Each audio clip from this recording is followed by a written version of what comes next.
E1, E2, E3, E4. E3 is dead. It is no more. Thank you.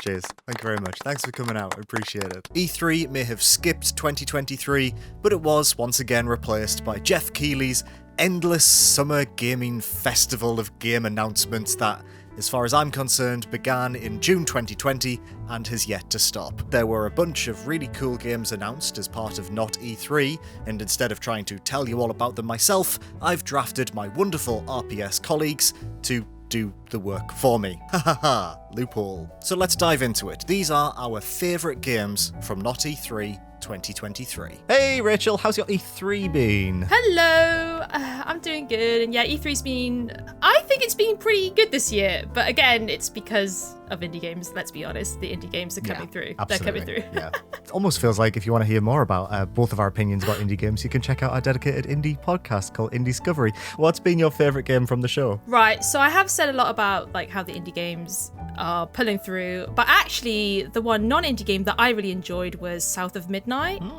It was during the Xbox Games Showcase. It's a Compulsion Games. It's their newest game. I think they've not done anything since We Happy Few, which to be honest didn't really gel well with me. So there's potential, do you know what I mean? There was like potential there. So I was keen to see what they were doing next.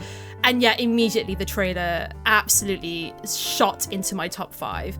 I love American Gothic games. I love Kentucky Route Zero. I love Norco. I love Where the Water Tastes Like Wine. And this is so like that vibe. It's unbelievable. It's about Hazel, who's a young woman who is kind of in between two worlds.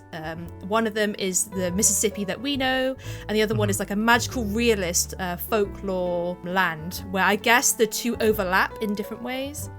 But yeah, the trailer looked great. Oh, there was that big guy in it playing the guitar. Shaken Bones, amazing name by the way. And it didn't show much the trailer. There wasn't any gameplay, but it was a cinematic where Hazel approaches Shaken Bones, who's playing this absolute banger on his guitar, asking after a monster, and then the monster like dramatically appears behind her. So we know there's like some sort of monster hunting elements. There's going to be magic involved because she wields a bit of magic at the end.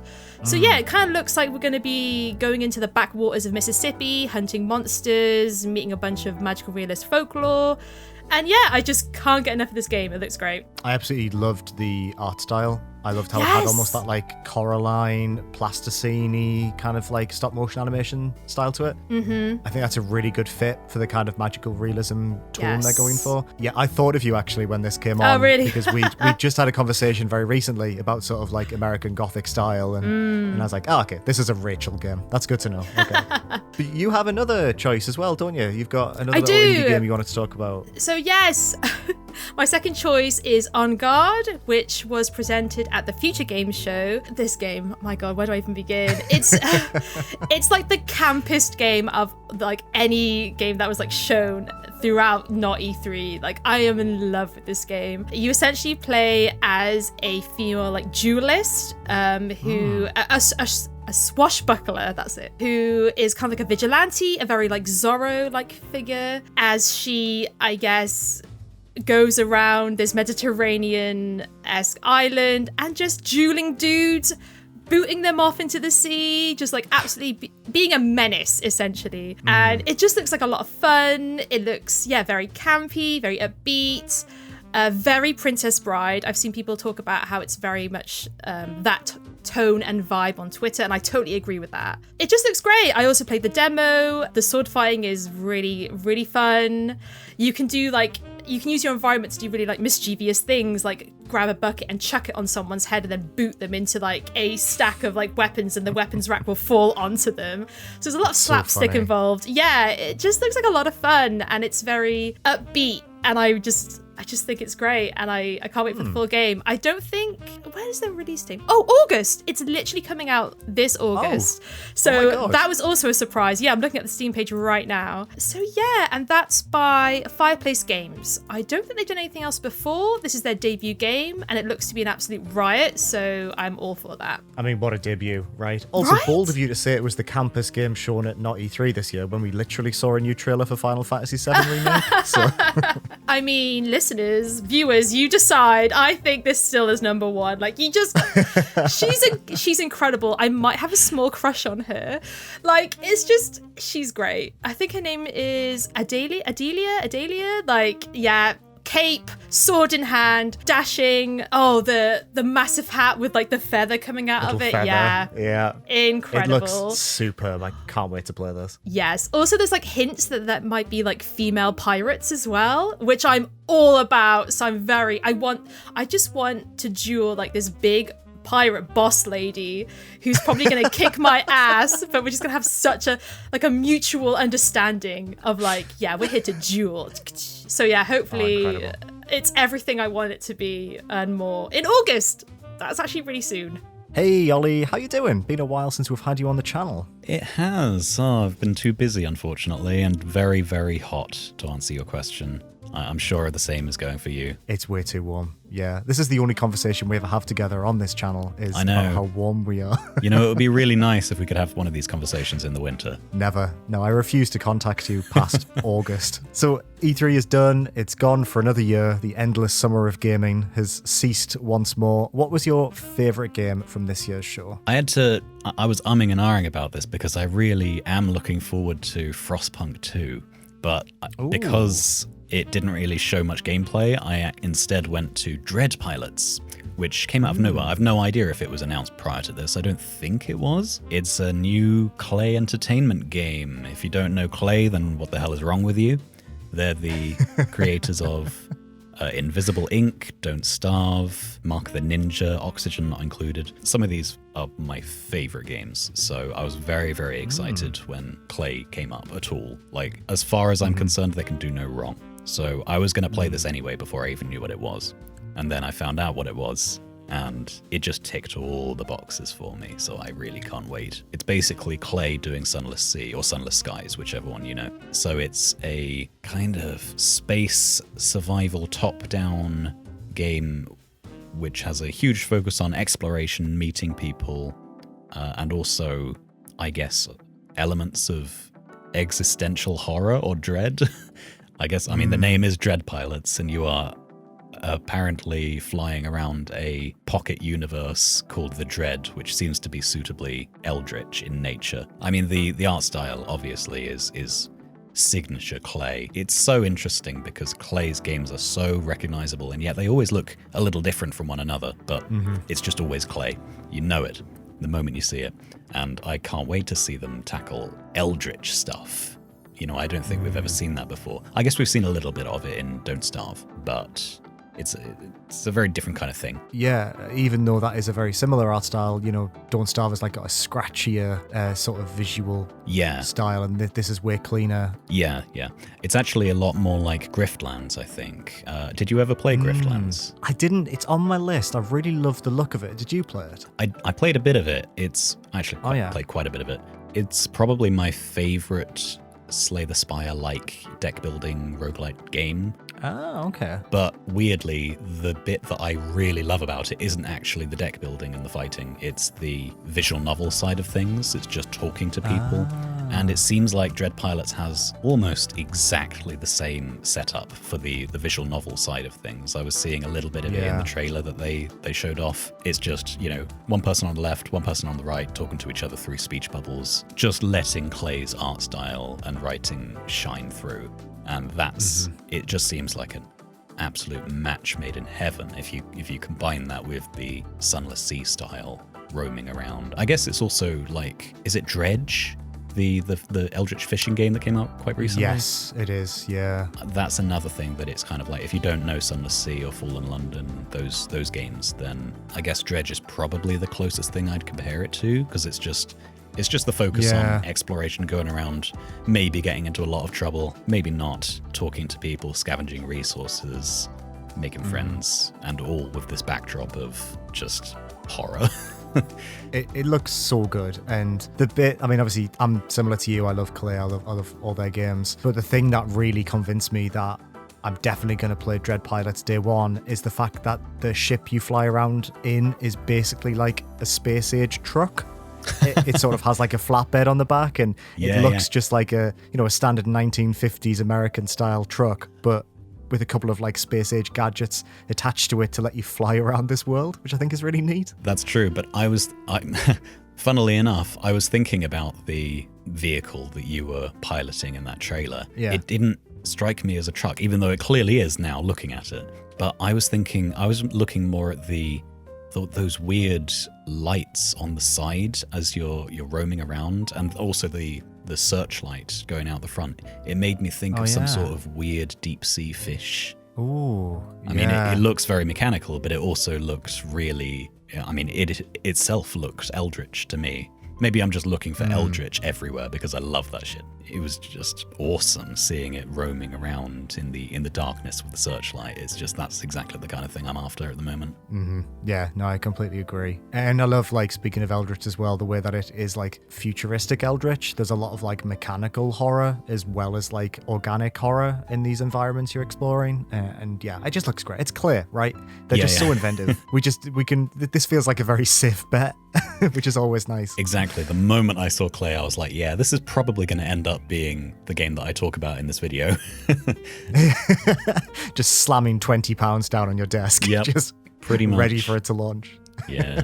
I just love basically all of their games I've played. I've played hundreds of hours of Oxygen Not Included in particular. So I have a very deep trust that they can put out games in basically any genre to a really, really high standard. Very much looking forward to Dread Pilots. Hey, Alice, how was your Not-E3 week/2 weeks? It's on for too long now. I don't know how long it is. It's good. It's fine. It's going all right. Starfield and stuff. Yeah.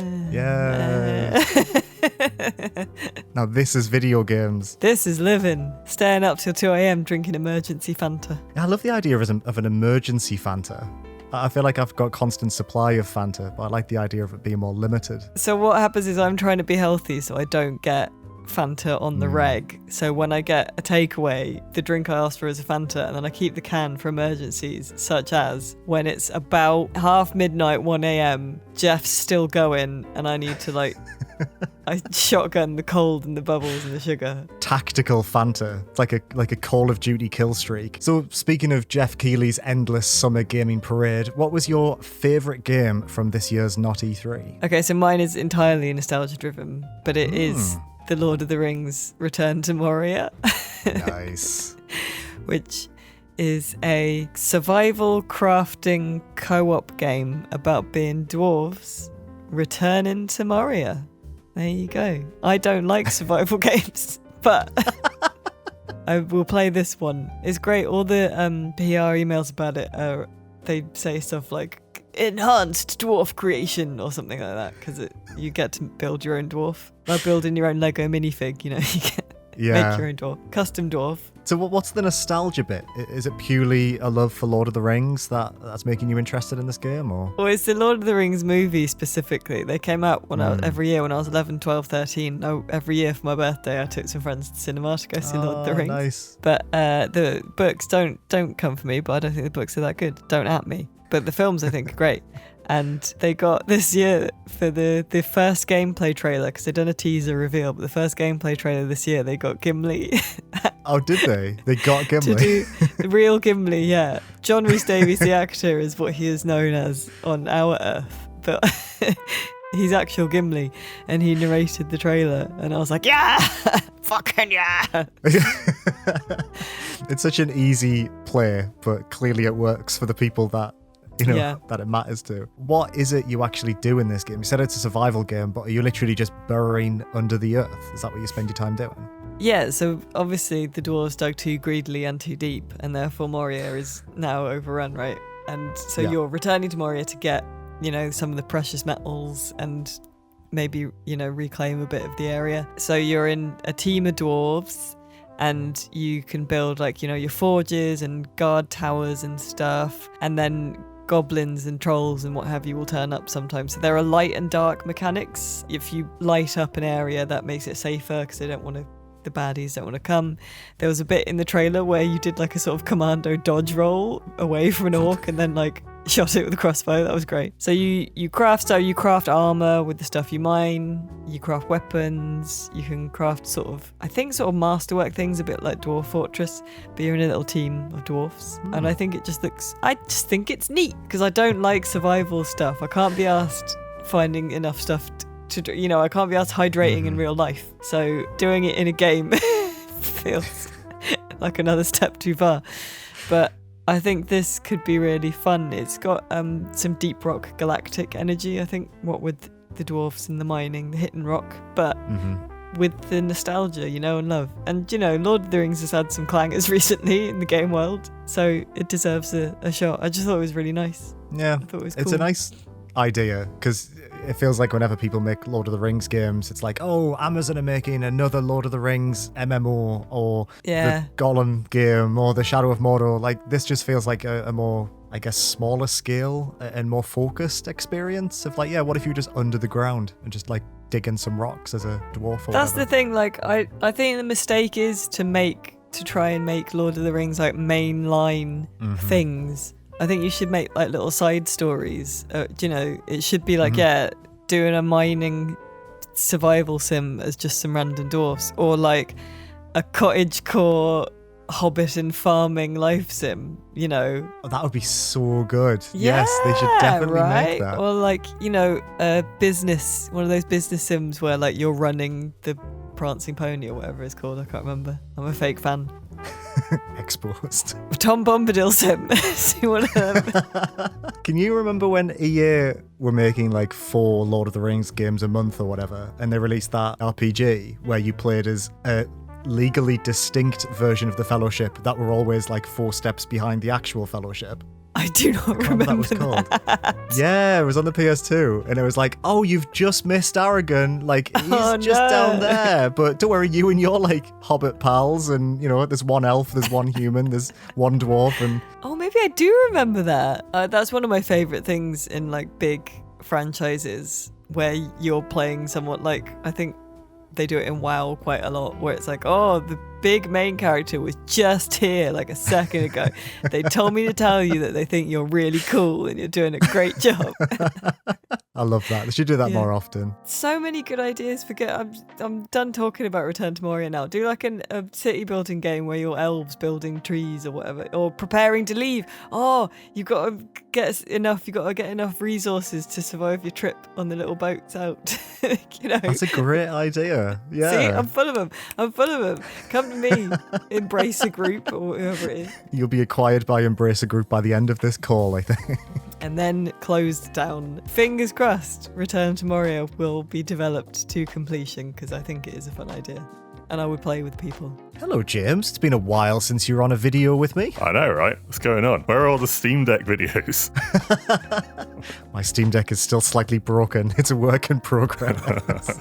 So you were covering a lot of E3 last weekend. The show is now over. How did you find it? How did you find this year's compared to previous years? Probably not a vintage year, if I'm honest, but also probably better than last year. I think this year there are a bunch of games where I'm kind of like, oh, it's not like brain-meltingly gripping, but there's a good few where it's kind of like, oh, I'll check that out. Yeah, I thought Day of the Devs especially was full of a lot of interesting stuff. Not that I'm going to speak about anything from Day of the Devs in this segment. It's good to get a shout out, because I agree. I thought the quality of the stuff that was included as part of Day of the Devs this year was definitely a highlight for me as well. Yeah. But yeah, like you say, going as far away as possible from the indie goodness of Day of the Devs, what is the game you'd like to talk about today? I'd like to talk about Warhammer 40k Space Marine 2. Yeah. So, first off, I like how everything in this game is absolutely bloody massive. The environments are towering, the hordes you're fighting are these dense waves of claws and teeth.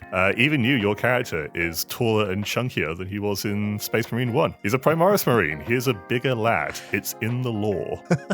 Is he canonically one of the larger of the Ultramarine lads? He is. I'm not like as read up on 40k lore as some people, but I believe you can make yourself a bigger Space Marine if you do double horrific surgery and gene therapy. Lovely. Just what you want. So do you play as the same character from the first game? You do, yeah. No longer played by Mark Strong, sadly. Oh, disappointing. Yeah, it's nice having back, because for many years there was never a sense that it'd be another Space Marine game. Mm-hmm. Games with Space Marines in them, sure, but not another Space Marine game.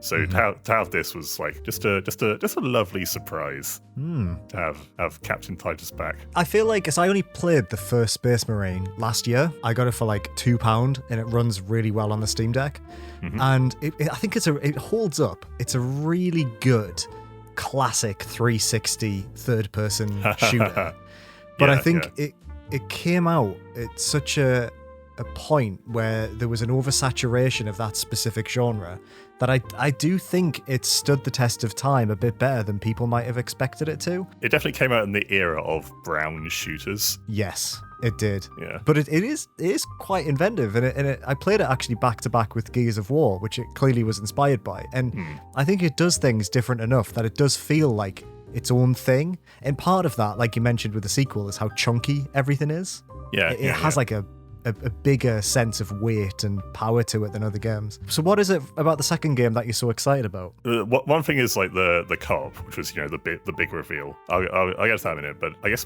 also just keeping with the idea of it being bigger in scale. It doesn't look like how... So in Space Marine 1, which, as I said, I liked, definitely, but it was confined to what was essentially one giant factory. Yes. And, factories in 40k are pretty big, but it was ultimately just one big factory.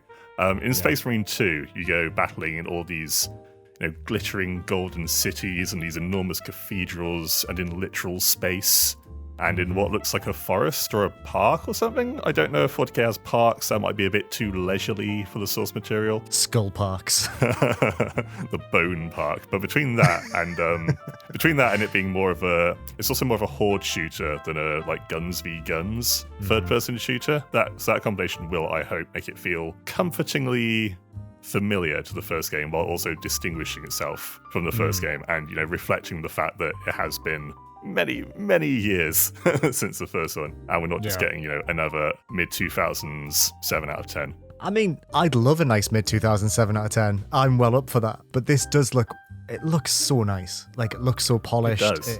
It looks like they've modernized a lot of it in many different ways.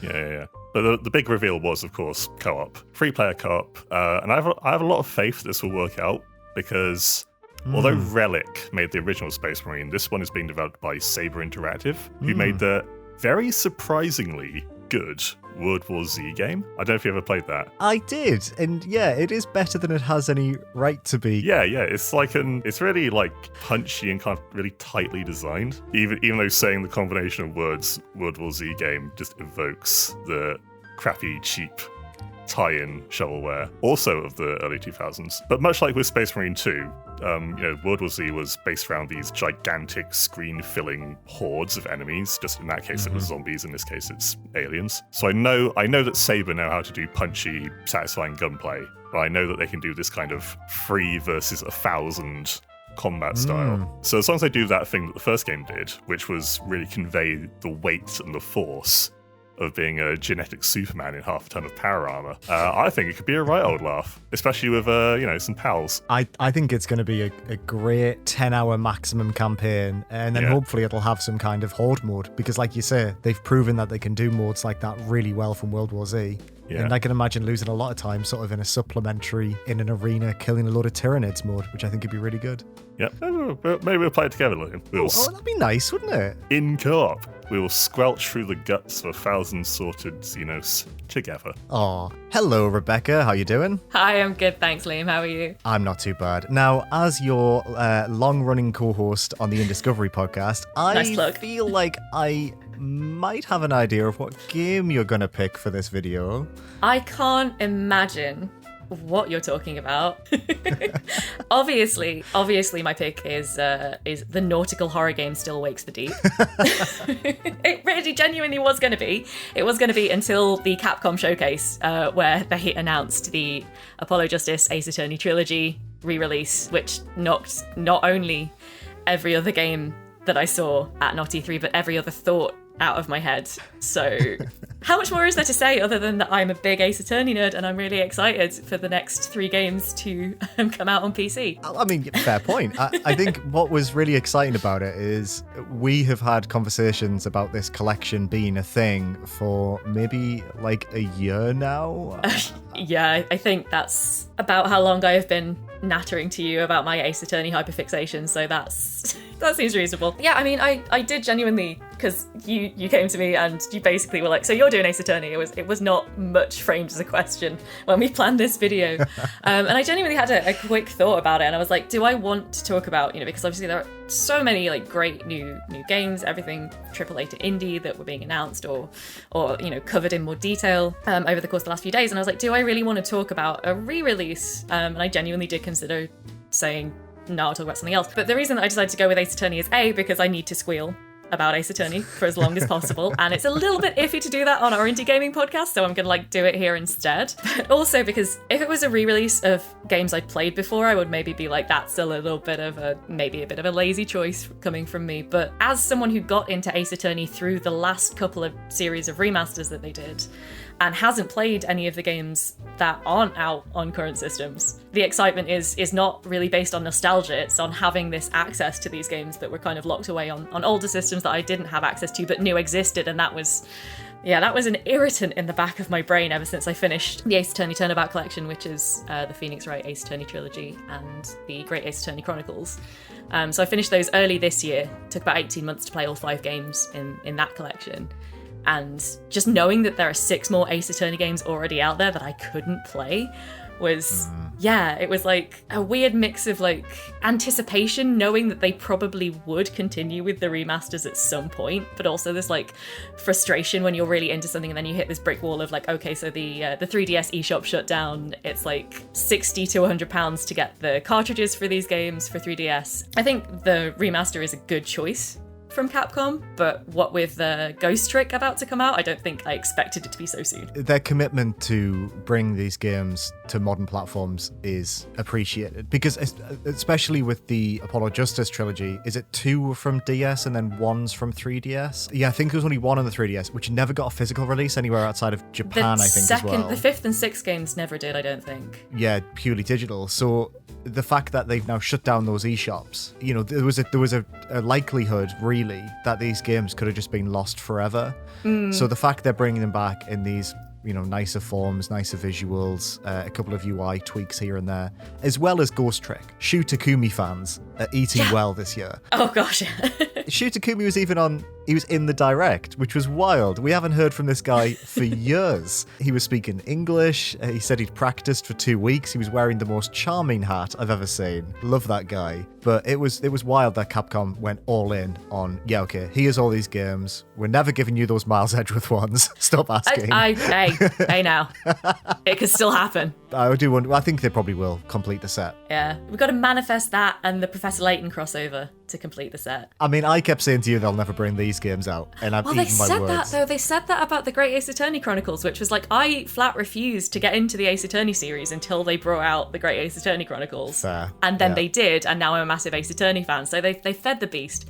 They've given me Sherlock Holmes, which they shouldn't have done if they didn't want me to then hound them to the ends of the earth to get the rest of the series. But yeah, I mean, I think with Ghost Trick coming out this summer, Rachel, Reviews Ranger Rachel and I were talking about this. We're both big fans of Ace Attorney, and we were like, summer 2025, that's the earliest that we're going to be realistically looking at the next Ace Attorney re-release at this point. I mean, I do feel for the people who've been with the series since the beginning and are now just watching the entire thing be recycled through before they get any new stories. Like, I appreciate that might be a frustration. But I mean, as you say, the stuff that Capcom are doing with Resident Evil as well, I wasn't into Resident Evil until relatively recently, and then the re-releases coming out for modern systems and like the sort of modern remake are, just it's really lovely to be able to get into those things, and with preservation in games being a much trickier thing than in a lot of other media, I think that like finding that balance is important between ensuring that things aren't lost, as you say, to new audiences, and not just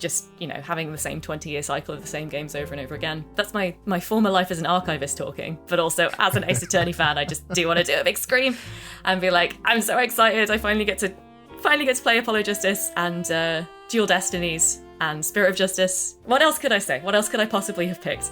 I'm happy for you, bud. I'm living vicariously through your excitement to the point where when they announced it, I immediately messaged you and I was like, please tell me you're alive after that announcement. And I didn't reply for like 7 hours.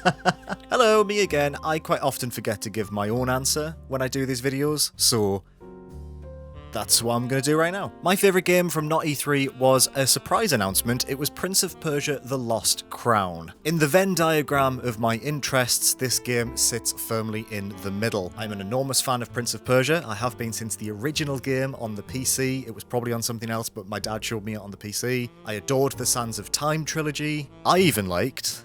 Where is it? It's here somewhere. Ah, here it is. This. Do you ever play this? This is great. All Prince of Persia games. Pretty good. The Lost Crown is a Metroidvania developed by the people behind Rayman Origins and Rayman Legends, which are two of the best 2D platformers in recent memory. You play as a new version of the prince, you've got these incredible new acrobatic moves, and also you're still able to rewind time, like the prince in the Sands of Time trilogy. I think a Metroidvania is a great fit for this series. I think it looks fantastic, it's so smooth and dynamic. It looks heavily inspired by Metroid Dread, which was one of my favourite games from 2021, so combining these things that I love into one game, yeah, massively up for that. I genuinely can't wait to see more of this game. And hey, if you're one of those people online who are like whinging about this game for some reason, it's just my opinion, but I think you're wrong. Anyway, let's move on. Bye. Hey, buddy, how you doing? How has your E3 been? I think it's been quite good. I think it's been... I don't know. I didn't cover it on the site this year, so I think that inevitably made it better. I don't know. I didn't have any of the tiring late nights, so honestly, like, I just watched it for fun, and the one thing I wanted was Fable, and I got it immediately on the Xbox Showcase, which I won't talk about now because it's Fable and it didn't show a lot, but like that kind of sealed the deal. That's all I really wanted. It's a good trailer.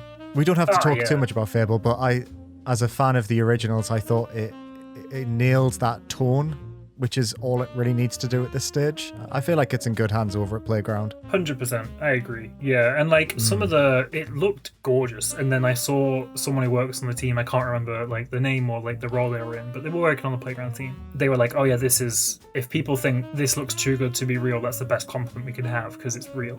And I was like, oh yeah, I thought it was a CG trailer, but then apparently that was all in engine, which is really gorgeous. Impressive. So I assume it's years away. I assume we're not going to be playing that for a long time. I feel like maybe that was maybe targeting a mid-cycle refresh hardware rather than current gen systems. I would bet, yeah. Did you ever play Fable: The Journey, the Kinect one?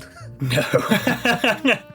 I can't tarnish the memory like that. Outside of Fable, what was the other game that caught your interest the most at this year's Not-E3? Yeah, well, there were two to be a pain and take up your time. Everyone else has done too, don't worry. No one stuck to the brief.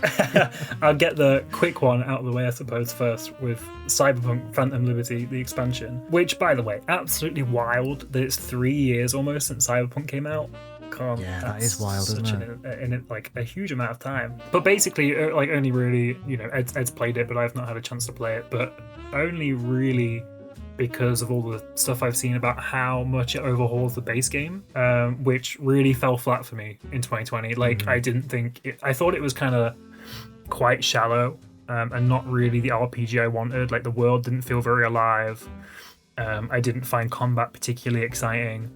Obviously, there was all the stuff about the police system at the time, which it rung true, even if it was, a lot of internet noise. Like, it definitely it resonated, at least with someone who felt like disappointed in that game. And like, I played a few hours and then it kept crashing on my PS5, so I just refunded it, and I haven't touched it since. So the idea of playing what people are saying is what Cyberpunk should have been a few years back, like, it's genuinely so exciting. I think it's gone from, and I wasn't interested in Phantom Liberty at all, I don't think. And now it's probably my most anticipated release, which probably sets me up to be burned again, inevitably. I get it though. I'm the same. My relationship with Cyberpunk is very similar to yours. I played a little bit of it and sort of put it down. Sort of thought this isn't for me. But I think it sounds like the changes they're implementing and this additional DLC looks from a narrative perspective, a little bit more compelling than the sort of the main storyline of the base game. So outside of Cyberpunk, there was something else that caught your eye, is that right? Yeah, so I think the other thing is Still Wakes the Deep by the Chinese Room, like the Amnesia Machine for Pigs people.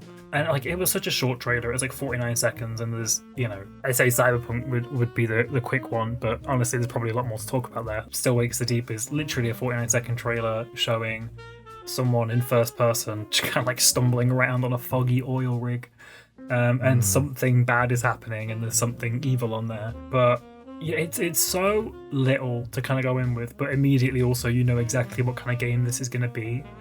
I mean, they've literally made Amnesia games, so that's an obvious one. But just that kind of like Outlast Amnesia vibe, and especially kind of when I think of those games, it's like you're stumbling around on your own in the dark. Like especially Outlast was that for like my generation 100%, you know. It had such a cult following, and like when I think about that game, I think about just like stumbling around in the dark and feeling so alone, but knowing there was stuff there. And I imagine exactly what Amnesia kind of feels like as well, that feeling of like something is there in a place that is designed to make you feel alone, but also like you can't get away. And I love that idea with Still Wakes the Deep, assuming it goes for the same vibe, because that shot in the trailer of just like the oil rig covered in fog, completely isolated in the frame with just like ocean below it, and that's it, like there's nothing else nearby, is so exciting and creepy. It's never a place I'd be like, oh, that would be like a perfect horror game, but then I see it and I'm like, oh, this is gonna rule. This is exactly what I want. So yeah, I honestly think it's purely that. It's purely like how isolated you are presumably on that oil rig. Like I think it's just such a great setup for something just to tap into that in me that makes me feel particularly scared. I don't really know what to expect from it, but it's probably the thing that caught my eye the most. And also looking at the Steam description, it says it's otherworldly horror on the edge of all logic and reality, which is a lot of words to say our game's going to be fucking weird. Yeah, there's going to be some like real, horrors beyond your comprehension in there, isn't there? I can't wait. On an oil rig, a Scottish oil rig as well. Right.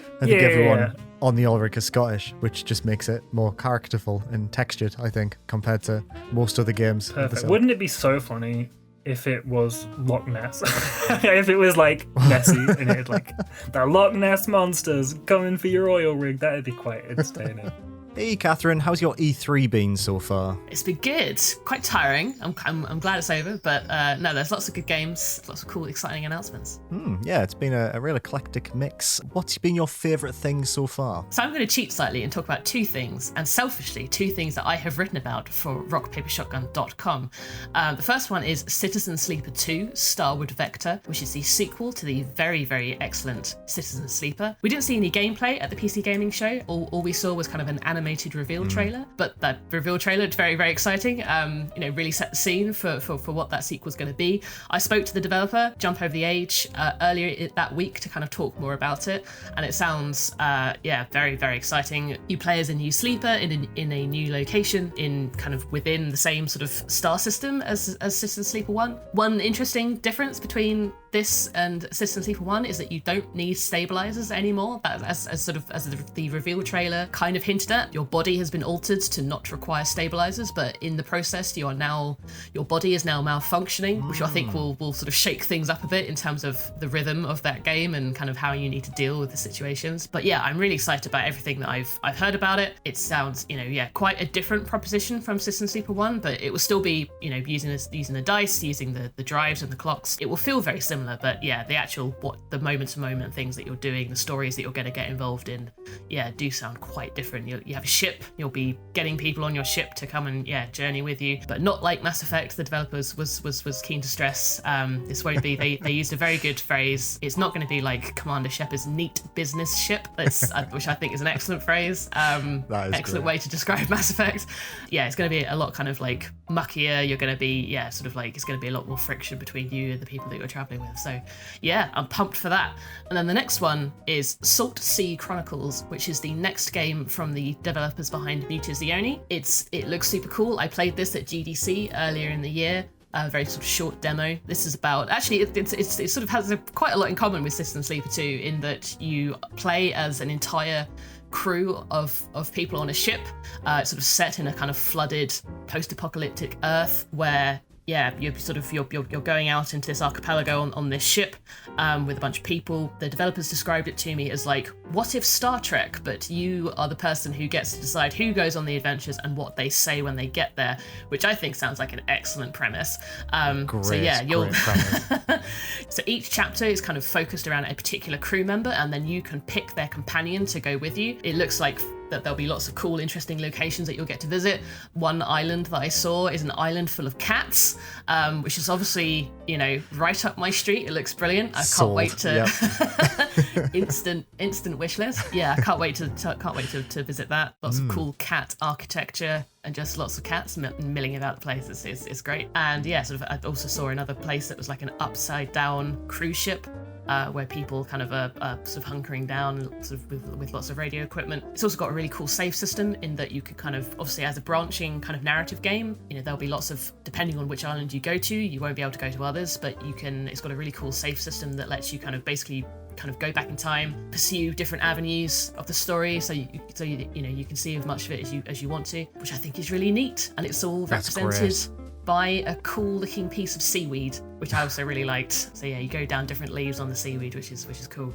So yeah, I'm really pumped for those two. I'd missed Saltsea Chronicles, which I think speaks to the sheer volume of things that were announced over the weekend, especially like smaller indie stuff like this. I mean, I loved Mute as I Own, and this looks incredible. The art style is so clean and so interesting. Yeah. And I love that idea of it being a more narrative focused thing. Yeah, great picks. Can't wait for both of those. Ed, hello, welcome back. You've been to Summer Games Fest in Persia. Wait, Summer Game Fest or Summer Games Fest? I've made this mistake a million times. I always call it Summer Games Fest. It's actually Summer Game Fest. But there's more than one game. I know, it's wrong, isn't it? Therefore, I'm never going again now. Yeah, Geoff. How was it? You were there. You were in LA. You were amongst all the games. You were immersed in the fest itself. How was it? How was your trip to Los Angeles? Yeah, it was really good. I went last year, and this year it was sort of similarly festive, but bigger, I guess. Lots of stalls, lots of lovely devs, lots of people that you kind of recognise, and you don't sort of point or speak to them because you're sort of too socially anxious to do so. And you go, I know that person. And the games were good, and I would say kind of maybe better than last year as well. So it was really nice to be there, sort of on the ground, boots on the ground, as they would say, in video games. So yes. Good. What was the best thing you ate? I don't know if it was the best thing. I don't even know what you call it, but it was like lots of chips slathered in really hot, spicy sauce. But it was like a lake of really hot, spicy sauce. So actually, like, the chips just became the sauce. Oh, wow. That sounds incredible. It was very nice, but also like an incredibly big mistake sort of midway through the day. Oh, it's so heavy. So hot. Yeah. Just sort of sweating on a bench outside before, like, Immortals of Avium or something. I was like, this is... It's a bad choice. So, a less important question is, what was your favourite game from the show? So my favourite game was Cocoon. So Cocoon is a sort of a puzzle adventure game by the folks over at Geometric Interactive. It's got Jeppe Carlsen behind it, and he's the lead gameplay designer for Inside. Oh, right, okay. So it's kind of got that soft pastel look to it, and you play as an insect lad in kind of like an organic / metal world. It's very, very hard to describe, but kind of the puzzles themselves aren't kind of turning cogs or sticking keys in doors. It's more like pulling orbs, and like a sticky, gummy tendril will kind of appear, and the door will be like a metal rib cage of some like praying mantis opening or something. And that's just like a wonderful thing. And it kind of lends the world this life, I suppose, in like the most generic sense, but it's a lot better than what I'm trying to describe here. And the gameplay as a puzzler, they kind of revolve around orbs, I guess, and kind of pulling on orbs or walking over icons and various other things, and platforms will appear. Or one puzzle, for example, had me essentially wander up this ramp, and it had various tubes, and they would kind of switch places and all these things, and it kind of taught me as I was running up that ramp, like, hey, you probably need to sort of chart a path for something that you place in the tube. And I thought, like, what I'm trying to describe is like incredibly simple, but actually it's like a really good thing for people like me who don't know puzzlers that well. You sort of learn from how things are laid out gradually. In like a really interesting way. So I kind of learned, like, as I was running up the ramp, like, hey, I had this orb, I probably need to place it in this like hole at the top, and then basically run down this ramp now and make sure that I'm, you know, putting the tubes in the right places to make sure it kind of rolls all the way down correctly. So it kind of lends puzzling like a really nice flow. It's not just kind of getting one thing and then going over to a place and, you know, a door opens. It's more like kind of rolling things or dragging something or carrying an orb on your back and it kind of like lighting up the world like around you so you can move forwards. And I played a lot of demos during my time in LA, and I don't think I'd been quite as engrossed as I was. Like with Cocoon, I was like fully like into it. Totally cut out everything around me when I was playing it. And I've actually failed to mention like the main hook of it all, because it's such like a complex thing to describe. But I mentioned like orbs. Cocoon's big thing is that at some points you can put an entire world into an orb at a certain location, and then you can place the orb on your back, and then you can warp with the world into another world. So you're entering, I suppose, different layers. And I did this once when in a let's just say a normal world, I'd done a puzzle where I'd got this little triangular robot that would follow me around, and I knew in another world, in the previous world, that there were some like pillars that were obstructing my path, so I couldn't get through them. Sort of like a Metroidvania, I suppose. But now that I'd noticed that my triangular robot could lower pillars for me, I sort of scooped this world into an orb, went back to the world where the pillars were, and then my brain is like collapsing. But essentially I took the triangular robot sort of from world into another world. So it's almost like recursive, I guess, that you're almost like going in and out of these orbs that are worlds within themselves? Yes, that's it. That is such a complex idea for a game. But then, based on what you're saying, they're able to communicate the rules of that in a very organic way, which is, no wonder you were like, you know, this is something pretty great. That sounds incredible. Yeah, it was wild, like how snappy it was as well. You sort of think with worlds within worlds, you think, Christ, like there's going to be like a massive loading screen between these things, but no, it was just like almost instantaneous. It looked really cool as well, and it felt so intuitive. And I heard from another person who got maybe a bit further than I did in the demo that he'd actually managed to combine one world with another world, so he kind of had an orb within an orb, and then went. So it had become even more complex. But I don't know if it was kind of complex in like, this is absolutely mind breaking and therefore too complicated. You always kind of feel like, you know, or at least I did, like this is the step that I'm trying to complete. It's just done in a very interesting, cool way, I think. Wow. It all just works. It just feels like such a well put together thing. And I think when it comes out for real, I think sometime this year, quite soon, it's going to be something. It really is. Hello, welcome to the end of the video. If you enjoyed this video, give it a like. Just give it a like. One click. That's all it takes. One click, like. And it really makes my day, so thank you. Thank you for doing that in advance. I appreciate it. For all your PC gaming needs, make sure to check out rockpapershotgun.com, and please subscribe to this channel for more videos about computer games. My name's been Liam. I don't know why I've introduced myself again. It's really hot. And recording a video when you're really warm, it's not great. It's not fun. Very sweaty. All the windows are closed. You didn't need to know that. I'm going now. Bye.